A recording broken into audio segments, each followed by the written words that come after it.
எனக்கு விவரம் தெரிஞ்சதுலேருந்து எங்கள் வீட்டில் 3 வேளையுமே சோறு தான் சாப்பிடுவோம். சோறுக்கு பதிலா வேற ஏதாவது எங்க அம்மா செஞ்சாங்க அப்படின்னா, யாருமே அந்த அளவுக்கு விரும்பி சாப்பிட மாட்டோம். சோறு, சோறு, சோறு, சோறுன்னா அவ்வளோ பிடிக்கும்.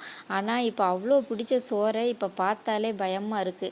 ஆஃப்டர் மேரேஜ் 3 வேளையும் நான் தான் சமைக்கேன். ஒரு வேளை சாப்பாடு அப்படின்னா ஒண்ணும் தெரியல. ஆனா 3 வேளையும் சோறு, அரிசி சம்மந்தமான பொருட்கள் சமைக்கும்போது கொஞ்சம் பயமா தான் இருக்கு. இன்னைக்கு அப்படியே பேசிக்கிட்டே நைட்டு தக்காளி சாதம் தான் செஞ்சேன். மறுபடியும் சோறு சமைக்கவே அப்படின்னு அந்த பயத்திலேயே தான் சமைச்சிட்டு இருந்தேன். சரி இருக்கட்டும், சோற தவிர வேற ஏதாவது ஹெல்த்தியா சாப்பிடலாம் அப்படின்னு பார்த்தா, எது ஹெல்த்தின்னே தெரியல. இந்த தக்காளியெல்லாம் பார்த்தீங்கன்னா, வதக்குறேன் வதக்குறேன் வதக்கிக்கிட்டே இருக்கேன். ஆனா கல்லு மாதிரி எனக்கென்னேன்னு அது பாட்டுக்கு கிடக்கு. சரி கிடக்கட்டும் அப்படின்னு அரிசிய போட்டு தண்ணிய ஊத்தி நான் பாட்டுக்கு விசில வச்சுட்டேன். அத சாப்பிட்டா ஹெல்த்தி, இத சாப்பிட்டா ஹெல்த்தி, அத சாப்பிட்றாதீங்க அந்த நோய் வந்துரும், இந்த நோய் வந்துரும் அப்படின்னு எத சாப்பிடன்னே தெரில. பயங்கர பயமா இருக்கு. சரி இருக்கிற வரைக்கும் கிடைக்கிறதெல்லாம் சாப்பிடுவோம் என்ன செய்ய?